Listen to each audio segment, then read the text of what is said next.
un hôtel pour Yule et une recette pour Yule aujourd'hui. Bonjour à tous, je suis Marie Weber, je suis une sorcière passionnée et aussi spécialisée en numérologie. Si ces thématiques t'intéressent, n'hésite pas à t'abonner parce que chaque jour, je te crée une nouvelle vidéo de contenu qui traite de ces sujets. En outre, si tu ne l'as pas encore fait, je t'invite tout de suite à télécharger ton calendrier lunaire juste en dessous en barre d'infos. Donc, tu auras les dates de tous les sabbats, de tous les esbats, c'est-à-dire des pleines lunes, accompagnés de leurs signes astrologiques, accompagnés de leurs planètes, juste en dessous en barre d'infos. C'est pour l'année 2024 qui va venir. Comme ça, pour 2024, tu seras organisé pour créer tes rituels.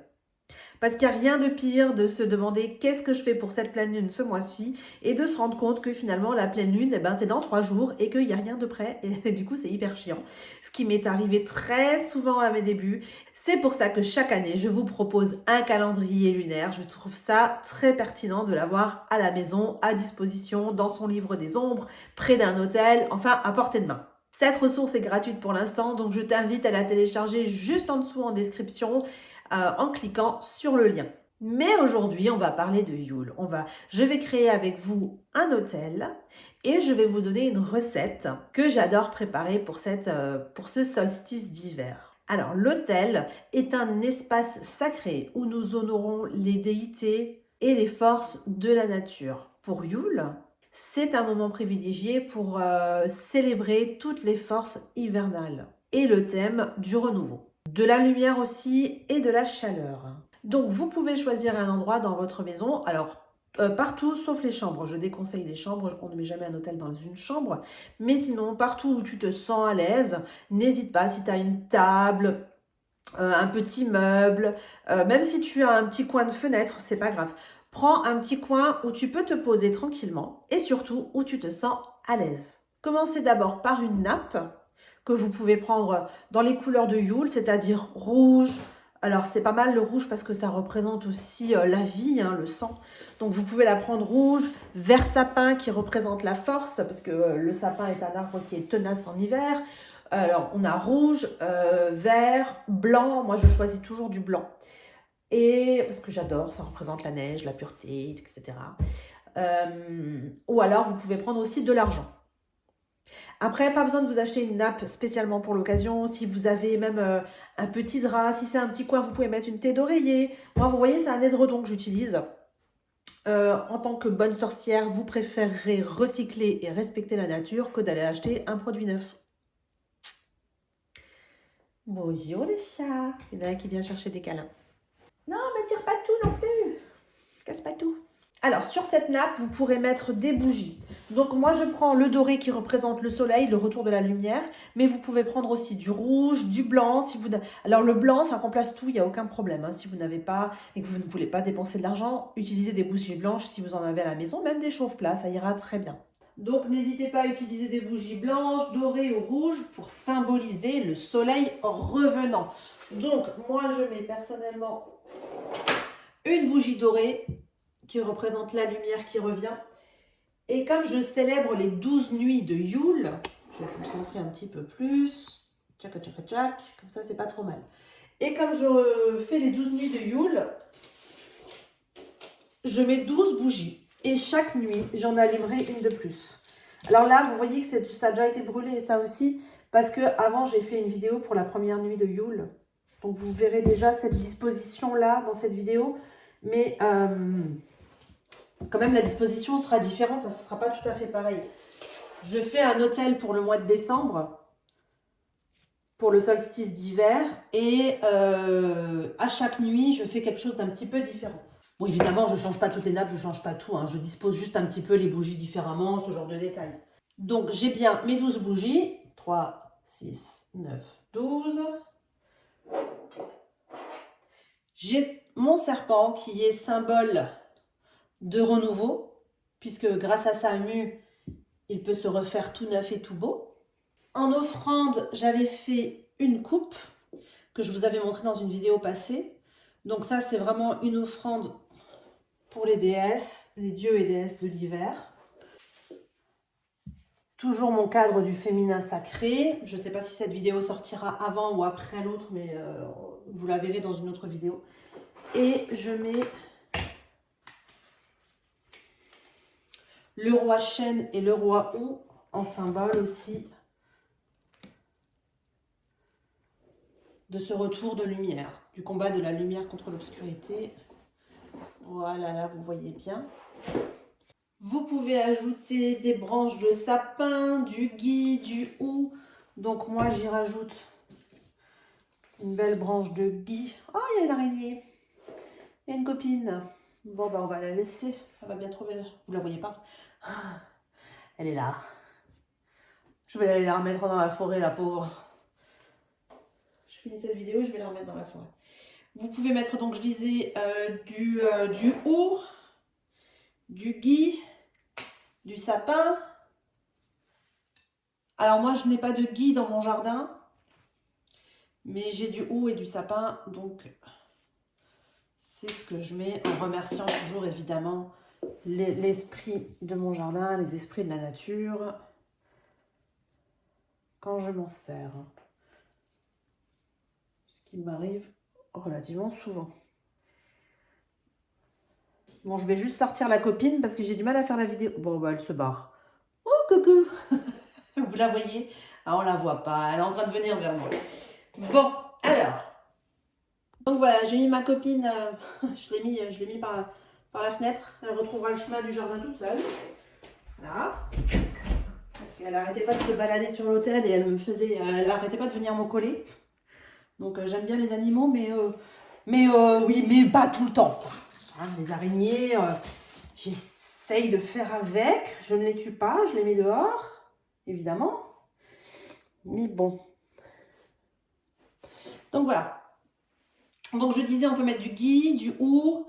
Donc moi, vous voyez que mon houx, je n'ai aucune boule rouge auprès, mais c'est parce qu'il y a tous les animaux de la forêt qui viennent les grignoter chez moi. Donc évidemment que ça me fait plaisir. Mais bon, oui, j'ai rarement du houx auprès de mes branches, ou alors il faut vraiment que je le récolte très très tôt dans la saison. Vous pouvez mettre du sapin sinon. Alors ces éléments, en fait, ils représentent la vie persistante, même en hiver, la renaissance et la promesse du renouveau. Et vous pouvez également incorporer des objets qui vous connectent à la magie de Yule, comme des statues de déités hivernales, des cristaux associés à cette période, ou des représentations du soleil. Donc c'est tout ce que je vous ai expliqué auparavant. Je vais y mettre moi aussi mon chaudron, qui est la représentation du ventre maternel. Voilà, là on a quand même une belle vue d'ensemble. Et donc qui, par exemple, pour la première nuit de Yule, est un symbole essentiel puisqu'on on célébrera les puissances féminines, le féminin sacré, oh là là, j'arrive plus à parler. Donc évidemment que le chaudron, le ventre maternel, évidemment que c'est la base.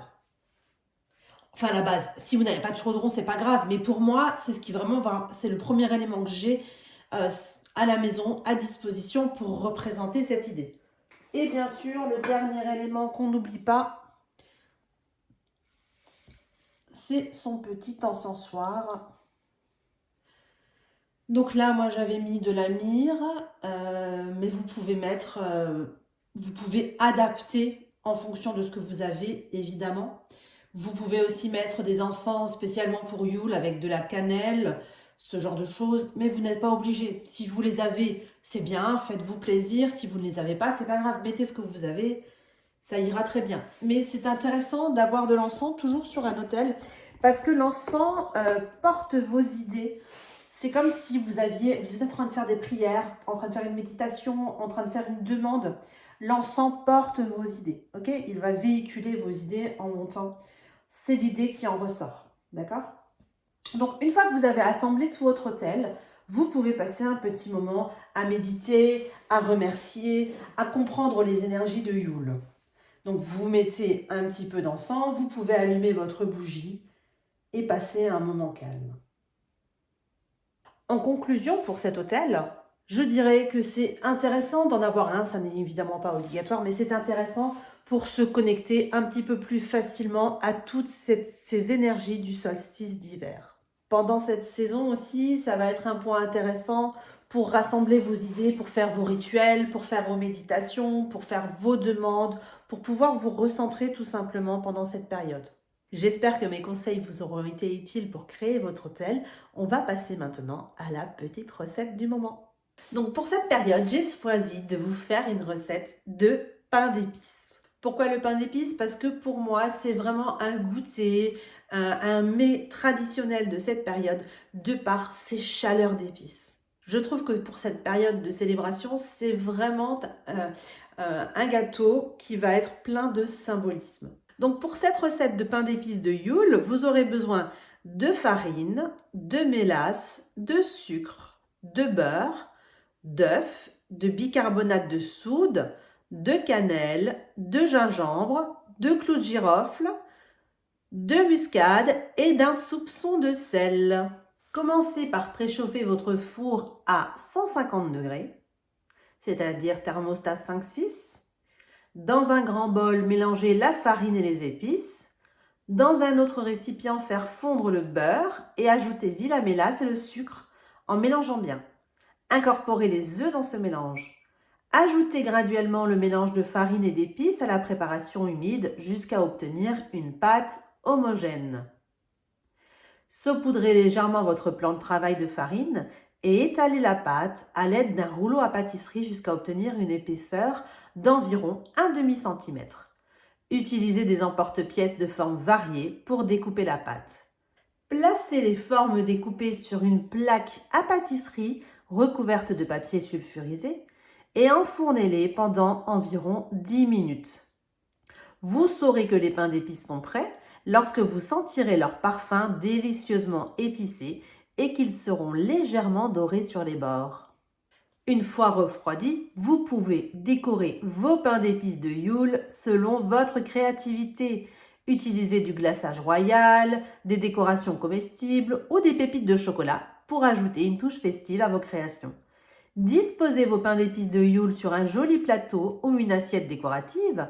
Ils peuvent être une délicieuse gâterie à partager lors des festivités ou pour faire des offrandes sur votre autel.